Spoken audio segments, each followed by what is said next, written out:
Diga assim: Espírito Santo, me ajude a compreender a palavra de Deus, em nome de Jesus. Amém. E a gente já falou de 2 tópicos.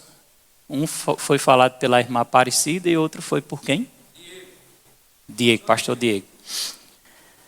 A missão, visão e os valores. Missão: levar a palavra da fé para libertar o meu povo. É tanto que eu comecei também nos domingos a falar sobre fé e intensificar também. E a visão: alcançar o Brasil e as nações com a palavra da fé, e os nossos valores: vida de fé, unidade e amor, integridade, alegria e paz. Um tema que foi abordado, foi quinta-feira, foi muito bom. Com a irmã Aparecida foi alegria e paz. Eu acredito que já foi lançado no YouTube, né? Quem não escutou, foi uma ministração muito poderosa, muito abençoada, né? E edificante. Outro valor: firmeza doutrinária. Eu não sei se dá para todo mundo enxergar, que está pequena a letra. Outro valor: fervor de espírito, coração para servir. Pastor Diego também trouxe esse tópico, foi muito bom, bastante edificante. E outro tópico: edificação de pessoas. 9, excelência. E o 10º, vida abundante. Claro que a gente está só trazendo alguns respaldos, algumas coisas para a gente ir alinhando, né? Não é aquela série de várias ministrações só num tema, não. Já pode gravar, viu? Mas a gente sempre está pincelando. Vamos falar nessas quinta-feiras, para a gente estar alinhado de acordo com os valores. Nós precisamos andar em linha com a palavra, e em linha com aquele que nosso ministério crê. Amém? Nesses valores. Por isso que a gente tem uma visão, a gente tem uma meta, a gente tem algo a cumprir. Precisamos sempre estar relembrando essas mesmas coisas. O apóstolo Paulo dizia assim: isso é segurança para nós. Ouvir as mesmas coisas é segurança para as nossas vidas. Amém?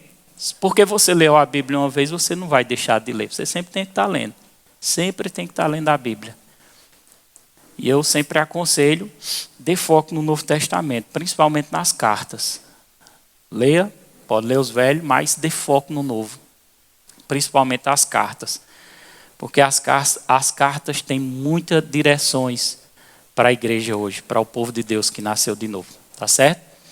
E hoje nós vamos abordar esse tema, que é vida abundante, né? E o que é vida abundante tem a ver com prosperidade. E o que é vida abundante?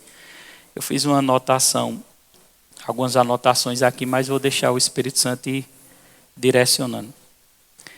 Vida abundante ou prosperidade é você, quando eu estava ali orando, o Senhor me deu essa observação: é você ser bem sucedido naquilo que você faz. Amém?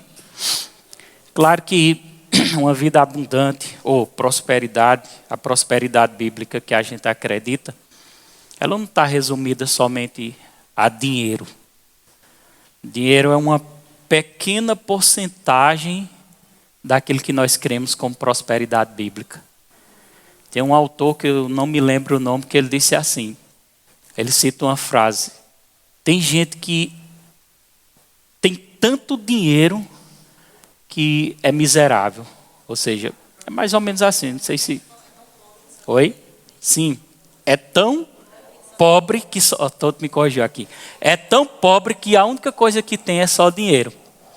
E é possível a pessoa ter tanto dinheiro, mas a única coisa, os valores dele só ser o dinheiro.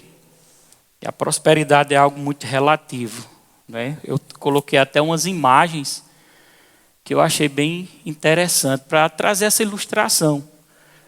Porque eu acredito que, primeira coisa, se todo mundo nasceu de novo, está aqui, ele já é próspero. Porque já tem um nome escrito no livro da vida. Ou seja, a vida de Deus, o Espírito Santo, a maior riqueza, o maior tesouro, já habita dentro dele. Amém? Então já pode dormir tranquilo hoje. Já pode dormir pensando: rapaz, olha que coisa tremenda. Eu ouvi uma palavra na igreja, o pastor disse que meu nome está escrito no livro da vida. Teu nome um dia não vai ser escrito no livro da vida. Ele já foi escrito no livro da vida. No dia que você aceitou Cristo como seu Senhor e Salvador. Ali começou a verdadeira prosperidade. Dinheiro é consequência simplesmente da nossa obediência. Diga assim: eu vou ser tão próspero, tão próximo, que eu vou ter bastante para ser generoso em nome de Jesus. Mas deixa eu me corrigir aqui. Não vamos esperar ter para poder ser generoso, não. Vamos ser generoso com aquilo que a gente já tem. Amém?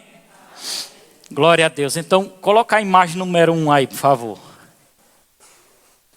Eu achei interessante aí. Eu ia até deixar para colocar no meio da ministração, mas vou deixar o Espírito Santo ir me guiando. São 3 imagens. Olha bem, fixa seus olhos aí nesse rapaz, com esse belo celular aí, esse carro do lado. Talvez, não sei se é um iPhone, mas vamos supor que é um iPhone de última geração e um carro de última geração. Colocar número 2. Fixa aí, que eu vou fazer uma pergunta a você. Outro jovem aí saindo para trabalhar. E a número 3. Aí eu te pergunto, dessas 3 fotos, o que mais representa a prosperidade para você? Eu pensando, né, e eu procurando algumas imagens para tentar encaixar naquilo que o Espírito Santo quer falar essa noite. Aí volta lá para a imagem número 1. Mas você vai começar a entender. A imagem número 1, eu imaginei um cara com um celular ali, mas com um carro de um valor bem agregado, né, com bom trabalho, um celular aí talvez de última geração, de 10 mil, ou 13 ou 15, né, e um carrão do lado. Porém, esse cara aí, ele tem muito bens material, nesse sentido, tem um carro, tem um celular, tem outras coisas, só reflete comigo. Mas esse carro, ele deu uma entrada de 10 mil e financiou o resto tudinho. E o celular dividiu em 12. Ele tem um bom emprego. Ele ganha seus 7, 8, 10 mil reais. Mas alguém olha para ele na rua e todo mundo vai pensar, rapaz, esse cara está prosperando, olha o carro dele. Mas não sabe o que está por trás, uma grande dívida para ser paga, ou seja, ele está no negativo. Na mente de muitas pessoas, eles acham que isso é uma prosperidade, mas não sabem como é que está vivendo por dentro. Não é verdade? Na segunda imagem, nós podemos ver esse homem com essa maleta saindo para trabalhar, porque ele está ganhando bom dinheiro, ele não tem tanta dívida como a primeira imagem, mas ele não para de correr para um lado, para outro, ele não tem tempo para os seus filhos, ele não tem tempo para a sua casa. A única coisa que ele faz é correr atrás do dinheiro. Quando chega em casa, ele vai descansar, não tem nem ânimo para ter aquele tempo com a sua família. E o tempo vai passando.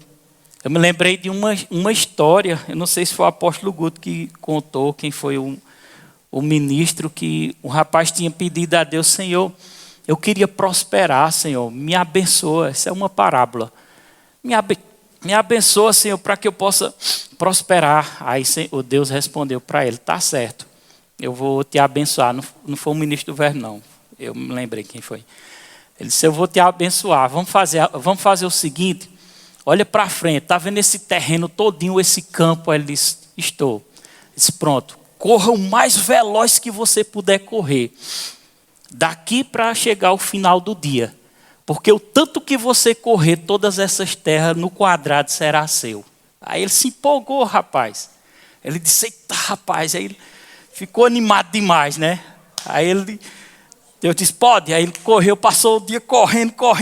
Ele olhava assim, vendo aquela distância. Ele disse: rapaz, agora eu vou ficar milionário. Olha o tamanho do terreno. Agora isso tudo aqui vai ser meu.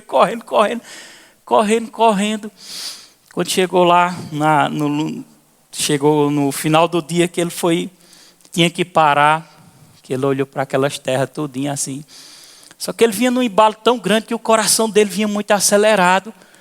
Tão acelerado que aquele ritmo do coração não conseguiu parar. E aquele homem percebeu que a morte estava chegando. E ele viu que ele ia morrer e não tinha mais o que fazer. E ele olhou para aquelas terras todinhas e dizia: eu daria tudo isso para voltar a ser como eu era, para eu ter a vida que eu tinha. E ele cai e ele morre. Às vezes tem pessoas correndo demais, agitadas demais, né, e não tem tido essa verdadeira prosperidade. Porque a verdadeira prosperidade, irmão, ela encontra numa paz interior. Glória a Deus. Esse homem reflete isso aos nossos olhos. Uma pessoa que corre, uma pessoa que quer trabalhar. Mas será que ele está vivendo uma verdadeira prosperidade? Agora, na terceira foto, a gente pode ver alguém em família, que tem tempo para os seus filhos, que tem tempo para a sua esposa, que tem tempo para trabalhar, que o dinheiro não está em primeiro lugar. Glória a Deus. Outra imagem que eu achei interessante, e eu vi o apóstolo, essa foi o apóstolo Guto que falou, e eu disse: meu Deus, isso é interessante demais. E quando eu vi ele contando essa parábola, também me chamou a atenção. E eu quis ilustrar com imagens também. As imagens, ela nos ajuda a fixar a ideia. Colocar a imagem 4. Quem ouviu a consagração dessa semana do Verbo da Vida do Ministério? Foi bênção ou não foi? Essa imagem aí é de um homem no campo. A irmã Cida vai gostar. Acordou bem cedinho, foi trabalhar, pegou a enxada. Só que chegou um certo período do dia, o sol foi esquentando e ele foi ficando cansado. Ele parou um pouquinho para observar do lado da fazenda dele, né, tinha uma pista. E de repente ele ficou observando aquela pista com a enxada. E quando ele observou, passou um ônibus. Colocar a outra imagem, a 5. E ele olhou para esse cara do ônibus. Ele disse: mas rapaz, eu queria ser como aquele cara do ônibus. Olha que vida boa. Só vive viajando, não pega no pesado, abre as portas para alguém entrar ali. E é uma vida muito boa. E aquele fazendeiro estava de olho na vida desse motorista. E esse motorista, por incrível que pareça, ele virou o rosto também. Quando ele virou o rosto, vinha passando um cara com um carro, e esse cara passa direto e para em um lugar, e esse motorista diz: carro importado, um carrão. Ele disse: eita, como eu queria ser aquele cara lá daquele carro. O cara está ali, ó, ele tem dinheiro, ele vai para onde ele quer, não é? E ele ficou ali pensando. Tudo isso numa cena, tudo isso isso é uma parábola, viu? Pode passar para outra imagem. E na outra imagem o cara parou, o cara do carrão. E ele está olhando para quem? Para o fazendeiro.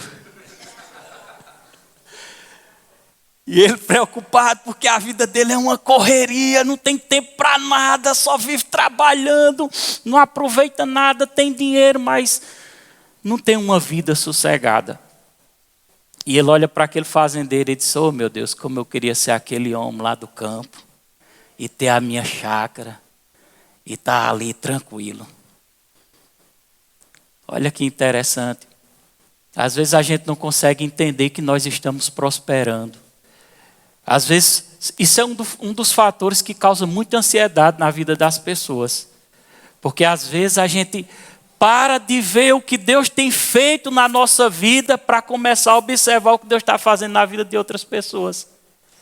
Mas talvez aquilo que está acontecendo na vida de outras pessoas não seja a verdadeira prosperidade. Então olha para seu irmão e diga: meu irmão, a partir de hoje, olhe somente para a sua vida. Porque você está vivendo a prosperidade. Diga: eu sou feliz. Diga: eu sou próspero. Eu sou alegre. Aleluia! Abra comigo aí Gálatas capítulo 3, versículo 13. Prosperidade, irmão, ela começa na consciência, no entendimento de quem nós somos em Deus, de quem nós somos em Cristo.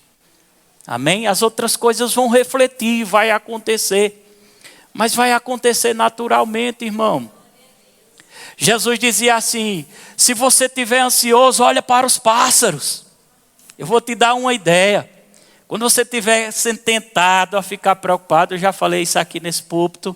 Se estiver tentado a ficar ansioso, vá para um lugar, vá para um mato, vá para debaixo de uma árvore e fica olhando os pardais. Jesus ensinou isso: olha para os pardais, olha para os pássaros. Não semeiam, não plantam, mas não falta nada. Glória a Deus.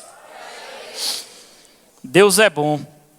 Então, prosperidade ela começa na consciência, começa na salvação. Cristo, a Bíblia diz que Cristo, segundo aqui, vamos ler aqui, ó, na RA, pode colocar RA. Gálatas 3:3, Cristo nos resgatou da maldição da lei. Nós não vamos ser resgatados. Olha onde começa. Nós não vamos ser resgatados, nós já fomos resgatados. Talvez você pergunte: mas pastor, o que é a maldição da lei? A maldição da lei está descrita lá em Deuteronômio capítulo 28. No Antigo Testamento as pessoas era necessário obedecer aquelas regras, aqueles mandamentos para que eles fossem abençoados. E a Bíblia diz: se eles não conseguissem obedecer todos aqueles requisitos, todas aquelas leis, eles eram amaldiçoados. E as maldições eram miséria, doença, morte espiritual. Tudo era maldição, era uma maldição. Era necessário eles obedecer para que eles não recebessem aquela maldição. Chamava-se a maldição da lei. Mas em Cristo, irmão, essas maldições, as enfermidades, a miséria foi tomada sobre ele. Leia prestando atenção. Leia em voz alta aí, todo mundo. Cristo nos resgatou da maldição da lei, fazendo-se ele próprio em nosso lugar. Sabe o que a Bíblia está dizendo? Que Cristo se tornou maldito em nosso lugar. É pesado ou não é isso? É forte ou não é? Sabe a hora que Cristo se tornou maldito? Lá naquela cruz, irmão. Quando ele estava lá recebendo todo o pecado da humanidade. Toda miséria, toda pobreza, a morte espiritual, tudo estava vindo sobre ele. A Bíblia diz que ele se fez pobre para que nos tornássemos ricos. E que riqueza é essa, irmão? É a riqueza espiritual. Olha para seu irmão e diga: é a riqueza em sabedoria, é a riqueza em provisão, é a riqueza em saúde. Aleluia, dá um glória a Deus. Houve uma substituição, irmão. Naquela cruz, Cristo nos substituiu, se tornou maldição para quê? Porque a Bíblia diz no final: porque está escrito, pode deixar o texto, porque está escrito: maldito todo aquele que for pendurado no madeiro. Glória a Deus. A obra de Cristo na cruz, irmão, foi algo valoroso. Glória a Deus. Não tente se comparar com as pessoas do Antigo Testamento, não. Elas foram grandes homens de Deus, conquistaram muitas coisas e andaram em fé, sim. Mas nós temos algo superior, irmão. O Espírito de Deus habita em nós, irmão. Maior é o que está em nós do que o que está lá no mundo, irmão. Aleluia. Toca aí no seu irmão, diga: não é o diabo que tem que correr atrás de você, não. É você que tem que botar o diabo para correr. Aleluia. Faça igual a irmã, bota a enfermidade para correr, bota a miséria para correr, bota a depressão para correr, bota a tristeza para correr. É na autoridade do nome de Jesus. A Bíblia diz que todo joelho se dobrará diante do nome de Jesus. todo joelho, doença se dobra, enfermidade se dobra, Satanás se dobra, inferno se dobra, depressão se dobra, no nome de Jesus. Declare, levante a mão, diga: câncer se dobra, diabetes se dobra, em nome do Senhor Jesus. Não é o nosso esforço, irmão. Eu sei que nós temos que se esforçar para permanecer na fé. Nós não seremos salvos pela perfeição. A Bíblia diz: pela graça sois salvos, porque se fosse perfeição ninguém se salvava, é por aquilo que Cristo fez. Mas eu entendo que precisamos permanecer na fé. Entendo que nós não podemos olhar para trás como a mulher de Ló olhou para trás e ficou como estátua de sal. Precisamos estar sempre conectados, sempre olhando para frente, sempre olhando para o autor e consumador da nossa fé, que é Jesus. Amém? Glória a Deus. Isso, quando a gente olha isso, irmão, a Bíblia diz que Jesus, quando morreu, ele desceu ao inferno, irmão. Você sabe o que é isso? O cara desceu ao inferno para pagar uma punição que nos pertencia. A Bíblia diz que foi 3 dias e 3 noites no inferno. Mas o Senhor tirou ele do inferno, porque ele não merecia estar ali. Porque ele carregava os pecados de nós e não os pecados dele, porque Cristo não pecou.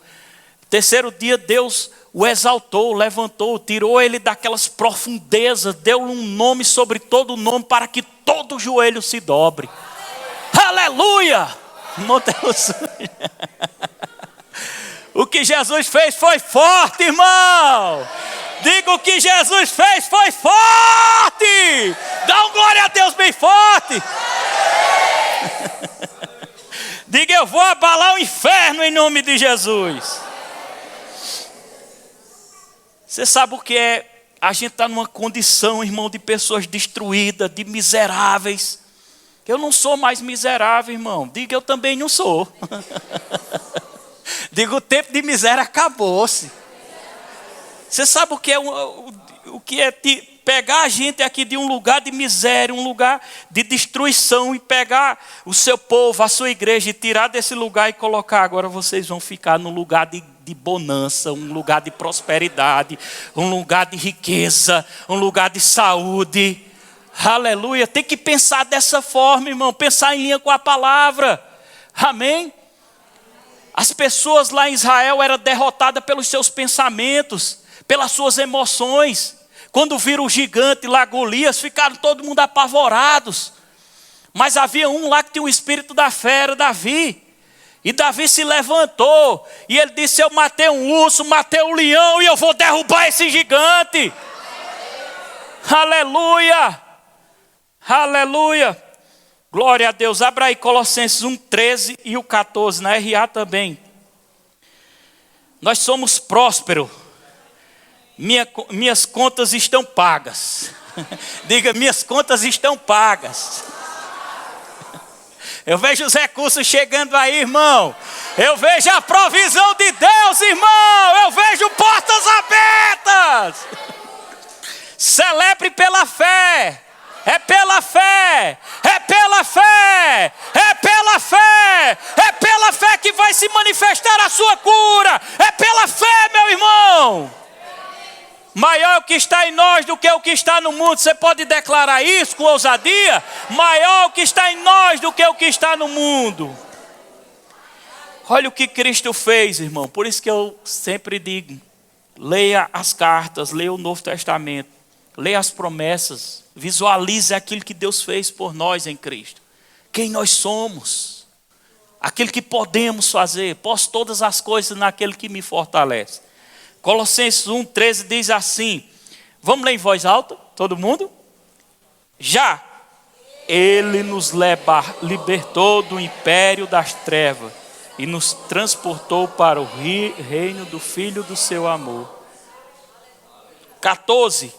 No qual a remissão dos pecados. Vamos repetir o 13, novamente. 13. Ele... Diga como se fosse para você assim, ó: ele me libertou do império das trevas. Satanás não tem mais domínio sobre a sua vida, não. Diga: eu fui liberto. Eu fui liberto. Eu fui liberto da depressão, da miséria, do juízo e do inferno eterno. Olha para seu irmão e dá uma risada para ele, rapaz. Se alegra, meu irmão, isso é boas novas. É tempo de alegria. Aleluia. Não fica com autocomiseração não, irmão, para que as pessoas tenham pena de você, não. Já foi pago lá naquela cruz. Já está pago, meu irmão. Já foi pago. Aleluia.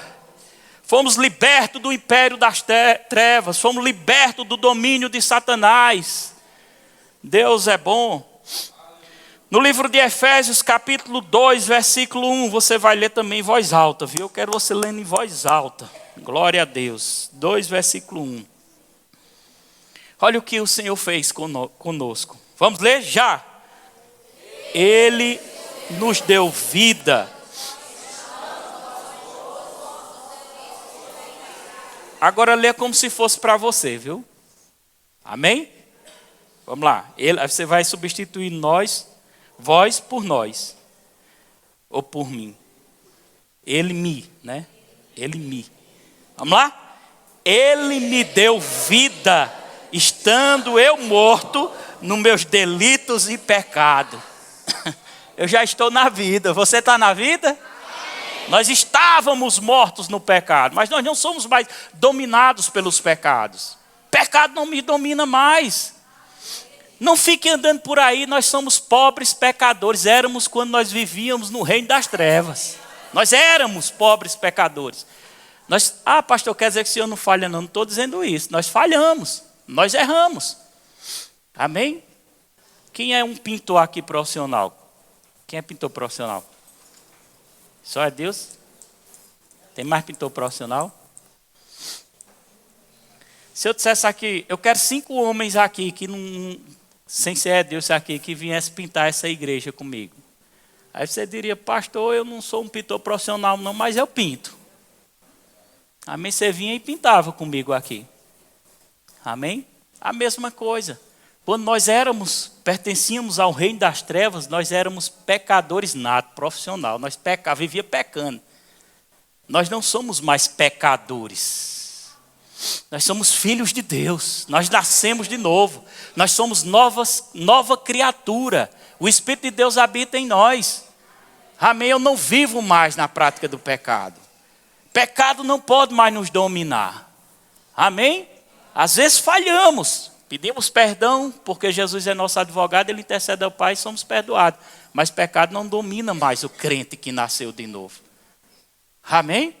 Comece a crer, comece a se ver como a palavra diz que nós somos. Amém? Isso é fé. Fé é se apropriar, ser praticante da palavra e não somente ouvinte. Amém? Quantas vezes o diabo não colocou um pensamento de morte? Você vai viajar para um lugar, o primeiro pensamento, vai acontecer um acidente. Só aconteceu isso comigo, não foi aqui? Quantas vezes o diabo não tentou te assustar colocando uma imagem de morte? Nós temos que combater isso, irmão.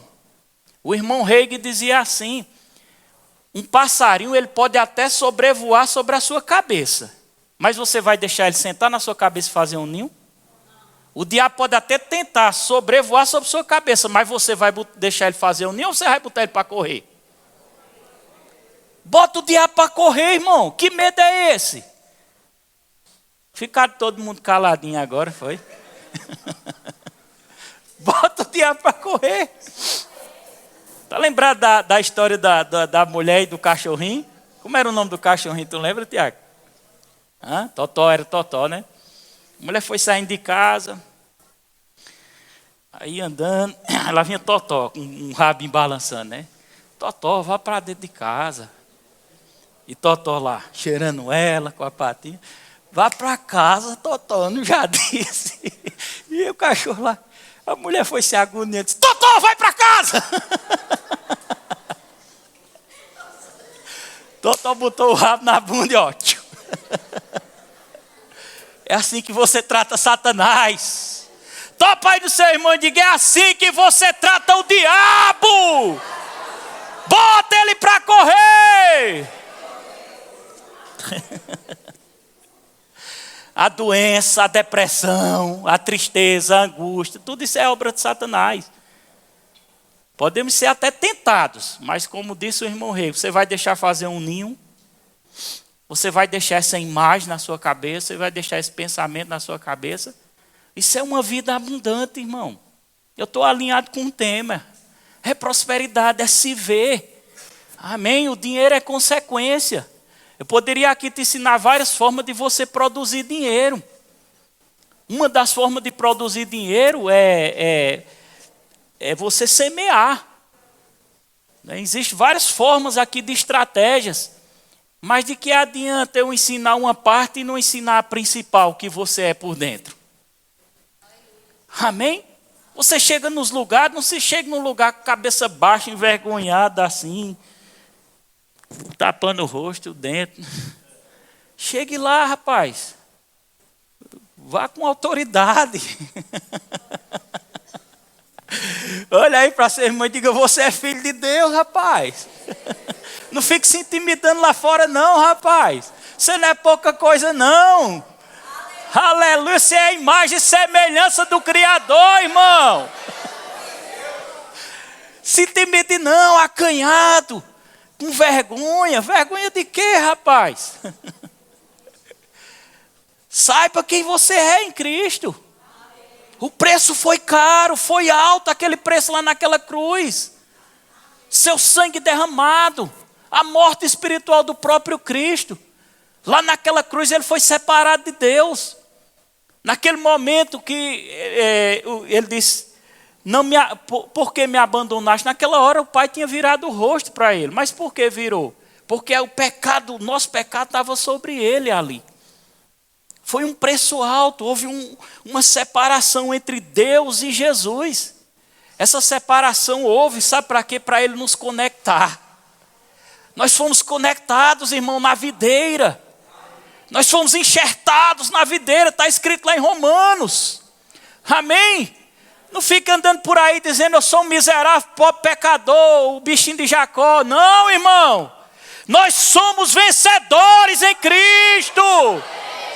Aleluia. Saiba quem você é, meu irmão.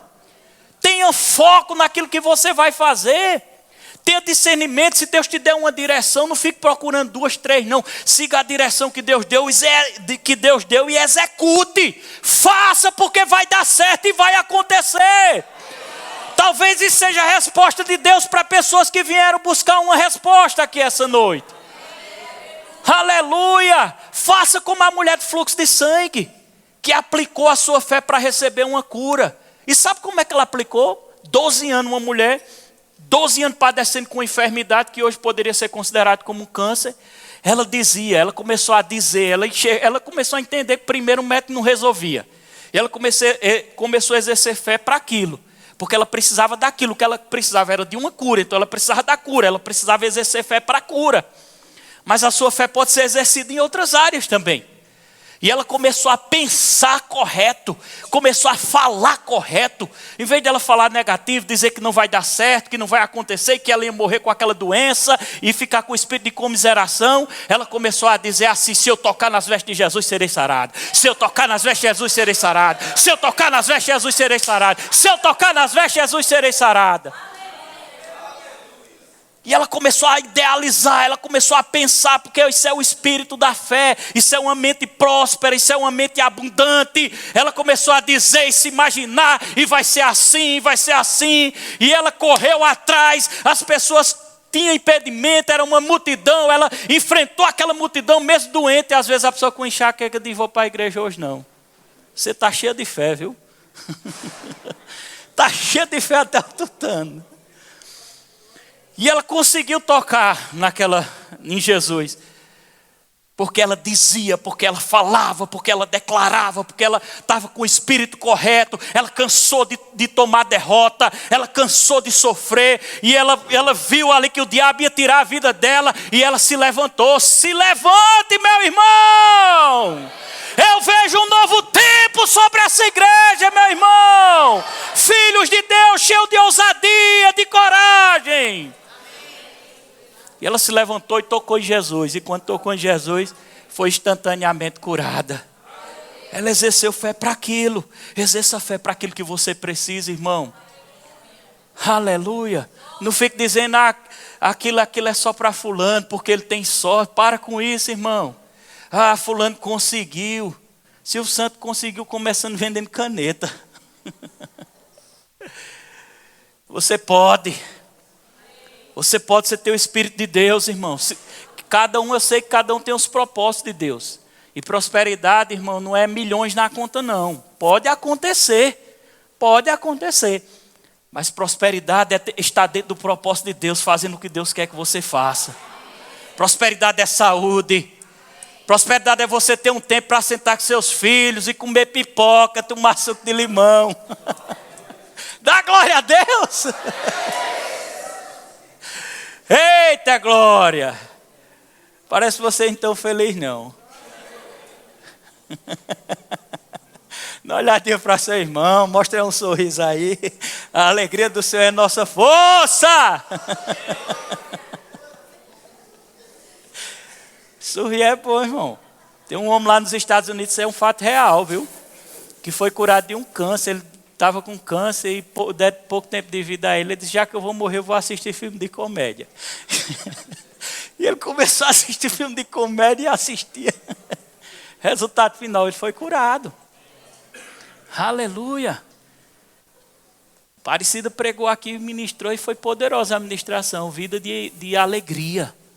Glória a Deus, Deus é bom.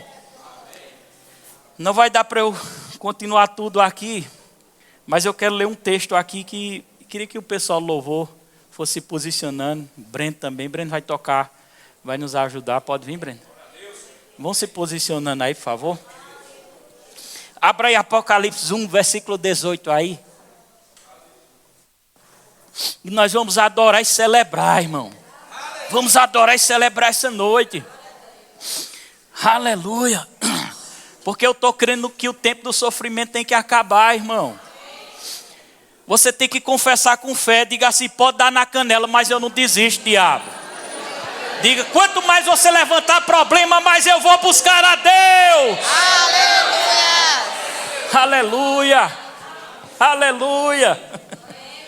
Apocalipse 1, versículo 18. Glória a Deus. Bruno vai preparando uma basinha aí também. Diz assim, ó, lê em voz alta, todo mundo. Quem está feliz aqui? Amém. Diz assim Apocalipse 1, versículo 18. E aquele que vive. Quem é que vive? Jesus. Jesus de Nazaré. Por que ele vive? Porque ele morreu, ressuscitou e está com o corpo glorificado e vive eternamente. E eu vou ser igual a ele. Quem vai ser igual a ele? Aquele que vive esteve morto. Olha, vamos ler, presta atenção. Jesus esteve morto, porque ele morreu pelos nossos pecados, mas não ressuscitou. Estão entendendo? Amém. Amém. Aquele que vive esteve morto. Mas eis que estou vivo pelos séculos dos séculos. Aleluia. Agora você tem que vibrar, irmão. Você tem que vibrar de verdade. Vamos ler novamente, vai. E aquele que vive esteve morto. Mas eis que estou vivo pelos séculos dos séculos e tenho as chaves da morte e do inferno. Houve um tempo, irmão, que quem reinava era Satanás. Ele governava a terra. Ele ainda governa para os incrédulos. Para os incrédulos. Para quem não tem Cristo, para quem não nasceu de novo, ele domina. Ele está dominando lá fora. Faz uma base aí, Bruno. Ele está dominando, ele está fazendo a festa, podemos dizer assim, lá fora. Ele dominava. Isso é um fato tão real. Presta atenção, isso é interessante, isso aqui, ó. É um fato tão real que Mateus capítulo 4, a Bíblia diz que Satanás se apresentou a Jesus. Ele mostrou todos os reinos desse mundo. Presta atenção aqui. Capta aqui essa mensagem. E Satanás disse a Jesus: se tu prostrares, me adorares, eu te darei todos os reinos desse mundo. E por que Satanás ofereceu os reinos do mundo a Jesus? Porque até então estava no domínio dele. Por que vocês ficam dispersos tão fácil? Presta atenção, irmão. Até então, tudo, a terra, tudo estava no domínio de Satanás. Até então. Por isso que ele fez essa proposta a Jesus. Ó, Satanás disse a Jesus: se tu se prostrar aqui diante de mim, eu vou te dar todo o reino dessa terra, a prosperidade, a bonança, tudo é. Em outras palavras, Satanás estava dizendo assim: tudo é meu e eu dou a quem quero. Só que Jesus não se prostrou não. Amém. Porque Jesus era paciente. Aleluia. Porque ele sabia que só era de Satanás por um tempo. E aquele tempo ia se acabar. Amém. Porque quando ele foi para a cruz, o diabo fez festa. E o diabo pensou que tinha vencido. E os capetas do inferno dançaram, comemoraram. Mas ele desceu ao inferno, Jesus, e ao terceiro dia Deus o ressuscitou, deu um nome sobre todo nome. E eu vou te dizer uma boa notícia: o governo de Satanás sobre a igreja de Deus acabou, acabou, acabou. Aleluia. É verdade. Agora você acha que é porque quando Jesus ressuscitou apareceu para os discípulos, apóstolos, e disse assim: ei, todo poder no céu e na terra me foi dado, e eu dou a quem eu quero. Receba. Amém. E sabe o que foi que ele fez? Aquele poder que era do diabo, Deus devolveu a Jesus. Por causa do pecado de Adão, era do diabo. Deus devolve a Jesus e Jesus devolve para a igreja. Amém. Ei, meu irmão, vamos celebrar. Fica de pé e vamos celebrar. Aleluia. Pode abrir a portinha lá, viu? Aleluia. Vamos adorar o Senhor.